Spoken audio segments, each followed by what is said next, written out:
ಕರ್ನಾಟಕ ಪದದ ಅರ್ಥವೇನು? ಅದಕ್ಕೆ ಉತ್ತರ ಎತ್ತರದ ಭೂಮಿ. ಕರ್ನಾಟಕದ ಬಾದಾಮಿಯಲ್ಲಿ ಯಾವ ಪ್ರಾಚೀನ ಸಾಮ್ರಾಜ್ಯವು ತನ್ನ ರಾಜಧಾನಿಯನ್ನು ಹೊಂದಿತ್ತು? ಅದಕ್ಕೆ ಉತ್ತರ ಚಾಲುಕ್ಯ ಸಾಮ್ರಾಜ್ಯ. ವಿಜಯನಗರ ಸಾಮ್ರಾಜ್ಯದ ಸಂಸ್ಥಾಪಕರು ಯಾರು? ಅದಕ್ಕೆ ಉತ್ತರ ಹರಿಹರ ಮತ್ತು ಬುಕ್ಕರಾಯ.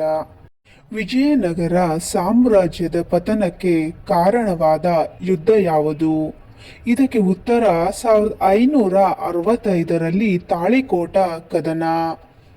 ವಿಜಯನಗರ ಸಾಮ್ರಾಜ್ಯ ಪತನದ ನಂತರ ಯಾವ ರಾಜವಂಶವು ಕರ್ನಾಟಕವನ್ನು ಆಳಿತು? ಇದಕ್ಕೆ ಉತ್ತರ ವಿಜಯಪುರದ ಆದಿಲ್ ಶಾಹಿಗಳು ಮತ್ತು ಗೋಲ್ಕೊಂಡದ ಕುತುಬ್ ಶಾಹಿಗಳು. ಕಿತ್ತೂರಿನ ಯಾವ ಪೌರಾಣಿಕ ರಾಣಿ 19ನೇ ಶತಮಾನದಲ್ಲಿ ಬ್ರಿಟಿಷರ ವಿರುದ್ಧ ಹೋರಾಡಿದರು? ಇದಕ್ಕೆ ಉತ್ತರ ಕಿತ್ತೂರು ರಾಣಿ ಚೆನ್ನಮ್ಮ. ಬಿಜಾಪುರದಲ್ಲಿ ಗೋಲ್ ಗುಂಬಜ್ ಸಮಾಧಿಯನ್ನು ನಿರ್ಮಿಸಿದವರು ಯಾರು? ಇದಕ್ಕೆ ಉತ್ತರ ಆದಿಲ್ ಶಾ. ಕರ್ನಾಟಕದಲ್ಲಿ ಯಾವ ಪ್ರಾಚೀನ ವಿಶ್ವವಿದ್ಯಾನಿಲಯವು ಪ್ರವರ್ಧಮಾನಕ್ಕೆ ಬಂದಿತು ಮತ್ತು ವೇದ ಅಧ್ಯಯನ ಕೇಂದ್ರವಾಗಿತ್ತು? ಇದಕ್ಕೆ ಉತ್ತರ ಶೃಂಗೇರಿಯಲ್ಲಿ ಶಾರದಾ ಪೀಠ. ಹಳೇಬೀಡಿನಲ್ಲಿ ಹೊಯ್ಸಳೇಶ್ವರ ದೇವಾಲಯವನ್ನು ನಿರ್ಮಿಸಿದ ರಾಜವಂಶ ಯಾವುದು? ಅದಕ್ಕೆ ಉತ್ತರ ಹೊಯ್ಸಳ ರಾಜವಂಶ. ಆಂಗ್ಲೋ ಮೈಸೂರು ಯುದ್ಧಗಳಲ್ಲಿ ಬ್ರಿಟಿಷರ ವಿರುದ್ಧ ಯಾವ ಮೈಸೂರು ಅರಸರು ಹೋರಾಡಿದ್ದರು? ಇದಕ್ಕೆ ಉತ್ತರ ಟಿಪ್ಪು ಸುಲ್ತಾನ್. ಹಂಪಿಯ ವಿಠಲ ದೇವಾಲಯದ ಸಾಂಪ್ರದಾಯಿಕ ಕಲ್ಲಿನ ರಥದ ವಾಸ್ತುಶಿಲ್ಪಿ ಯಾರು? ಇದಕ್ಕೆ ಉತ್ತರ ಅಮರಶಿಲ್ಪಿ ಜಕಣಾಚಾರಿ.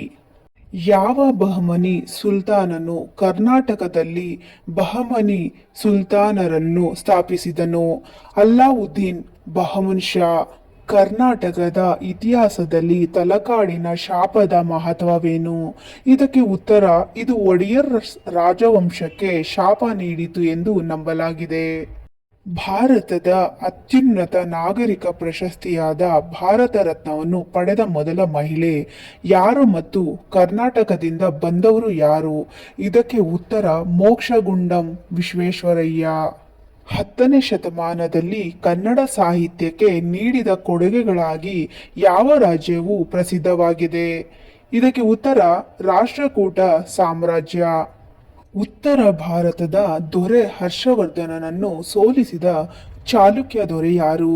ಇದಕ್ಕೆ ಉತ್ತರ ಪುಲಕೇಶಿನ್. ಯಾವ ಪ್ರಾಚೀನ ಬಂದರು ನಗರವು ಕರ್ನಾಟಕದ ಪ್ರಮುಖ ವ್ಯಾಪಾರ ಕೇಂದ್ರವಾಗಿತ್ತು? ಇದಕ್ಕೆ ಉತ್ತರ ಮುಜಿರಿಸ್. ಕನ್ನಡ ಸಾಹಿತ್ಯದಲ್ಲಿ ಲಭ್ಯವಿರುವ ಆರಂಭಿಕ ಕೃತಿ ಎಂದು ಪರಿಗಣಿಸಲಾದ ಕವಿ ರಾಜಮಾರ್ಗವನ್ನು ಬರೆದವರು ಯಾರು? ಇದಕ್ಕೆ ಉತ್ತರ ರಾಜ ಅಮೋಘ ವರ್ಷ. ಏಕಶಿಲೆಯ ಪ್ರತಿಮೆಗಳನ್ನು ಹೊಂದಿರುವ ಯಾವ ಪ್ರಾಚೀನ ಜೈನ ಕೇಂದ್ರವು ಕರ್ನಾಟಕದಲ್ಲಿದೆ? ಇದಕ್ಕೆ ಉತ್ತರ ಶ್ರವಣಬೆಳಗೊಳದ ಗೊಮ್ಮಟೇಶ್ವರ ಮೂರ್ತಿ. ಕರ್ನಾಟಕದ ಯಾವ ಪ್ರದೇಶವನ್ನು ಕಲ್ಲಿನ ವಾಸ್ತುಶಿಲ್ಪದ ತೊಟ್ಟಿಲು ಎಂದು ಕರೆಯುತ್ತಾರೆ? ಇದಕ್ಕೆ ಉತ್ತರ ಬಾದಾಮಿ. ಇಲ್ಲಿಗೆ ನಮ್ಮ ವಿಡಿಯೋ ಮುಕ್ತಾಯವಾಗುತ್ತೆ ಸ್ನೇಹಿತರೆ. ನಮಸ್ಕಾರ.